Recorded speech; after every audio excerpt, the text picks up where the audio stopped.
What's going on, everybody? Chandler here with the channel. Come back to you guys again with another video. Today we're going to be doing a first impressions on one of my favorite guns at the moment, one that I just got previously. You've probably seen it before. It is the Shadow Systems MR920. We're clear. Let's check it out.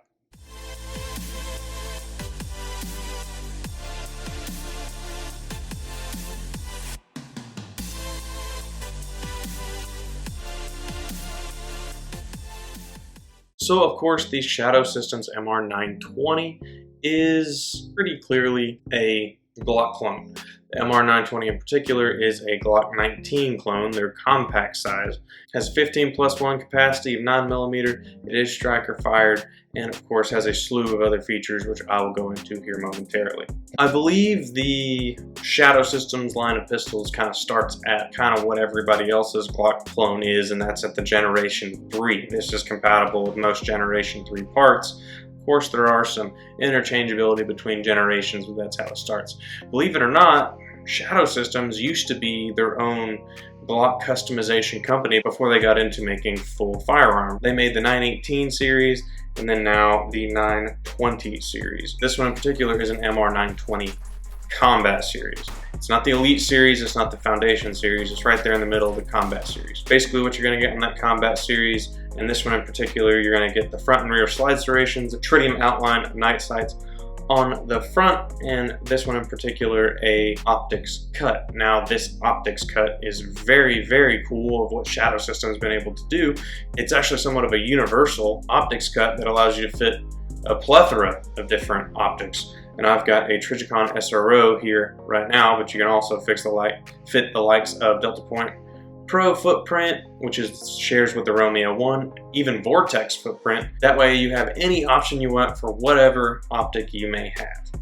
It all fits basically in this footprint with different mounting screws depending on spacers and what you have with it. Shadow Systems includes in the bag that you get with the pistol everything you need to mount any kind of optic you want. All the screws, all the spacers for every optic that they're compatible with, and they even have a list within the manual that shows which one you're supposed to use with which optic. It's very easy to use. It's really cool how universal it is without having to use secondary plates like Glock MOS. Coming back to the pistol, the barrel on it, this current one I will say is not the standard Shadow Systems barrel. This is a Faxon Firearms Glock 19 barrel that I've dropped in here. When I bought it, it had a different barrel in it, and I just sold that and got a Faxon barrel to put in there.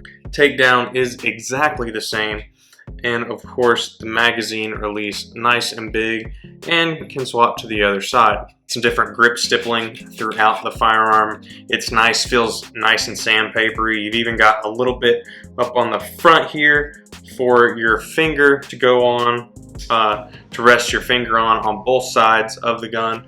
And when you're driving that good thumbs forward grip, you can put your thumb right there and it's almost like a gas pedal. So that really helps recoil control. Another thing moving up from that is this kind of guard that it's got right in below the slide release. It works pretty well.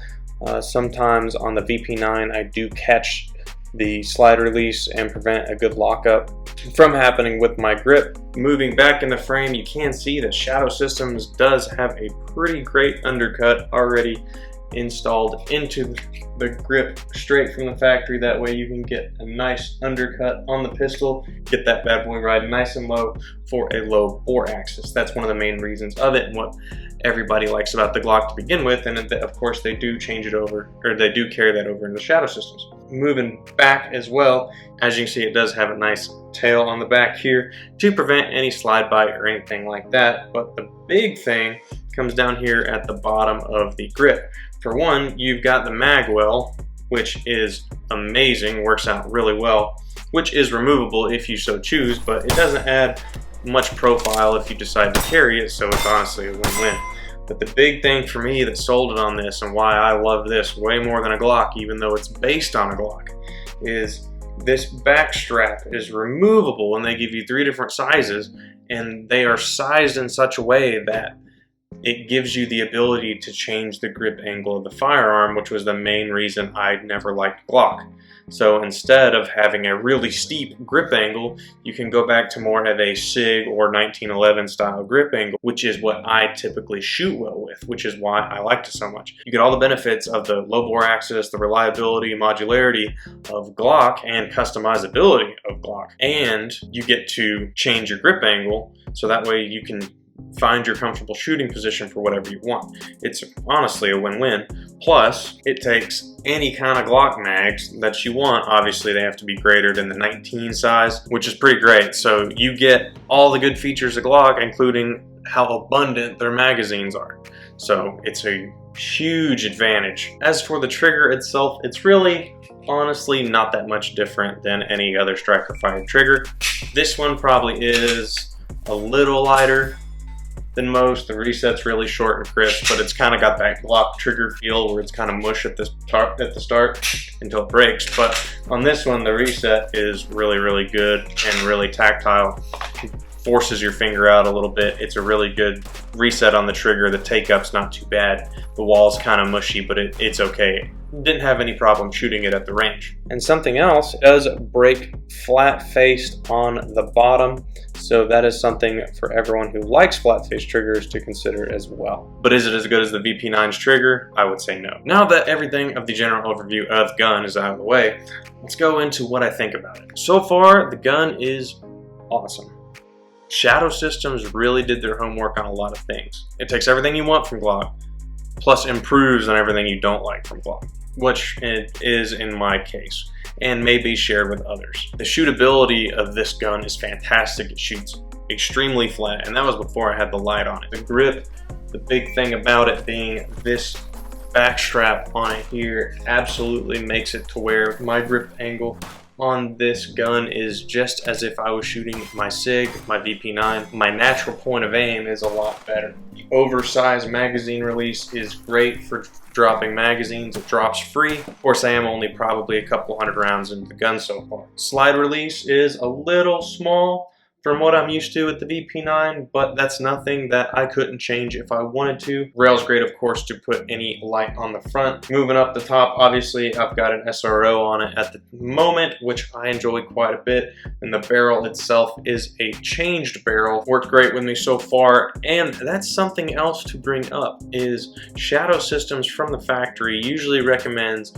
about 200 rounds to, they call a break-in period, to break in the firearm and really mesh together those surfaces. And a lot of people have complained a lot online about breaking in a Shadow Systems and how tedious it can be. Sometimes people buy the Shadow Systems and within a couple hundred rounds they can't get a magazine through it, so they sell that thing and get rid of it. I haven't had any issues with break-in whatsoever, and that's with a separate aftermarket barrel. I've had no issues whatsoever. It's worked great.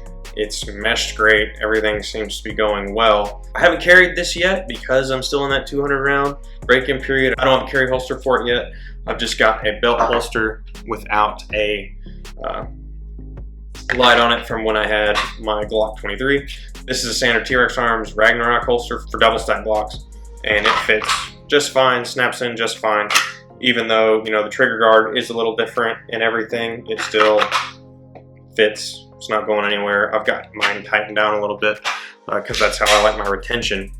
But the big thing is, even with that, fits in T-Rex Arms Ragnarok holster. I think the final verdict at the moment is it's a fantastic pistol. I think we all knew that. It's taking something that was inherently good and just improving on it with different external factors and quality of life increases. So the big thing is the Glock was never a bad pistol. Don't tell Trevor I said that. It just had different aspects on it that I never liked. It's just upgraded. All in all, the MR920 is a winner in my book thus far. That is going to do it for this video, guys.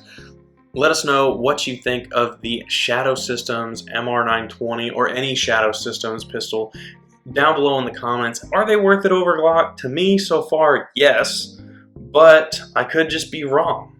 At least I'm in the Glock family now, is what they say. But let us know what you think down below in the comments. Leave a like and subscribe if you like this kind of content, and stay tuned to the channel as always. If you have any questions, leave a comment down below. We try to get back to all those that we can, try to answer every single one, but if it takes some time, bear with us. This has been Chandler with Range Day, where every day is Range Day. Thanks for watching. Have a good one, guys. I don't know if I'm gonna do it exactly right, but I messed it up big time. We'll give it a shot.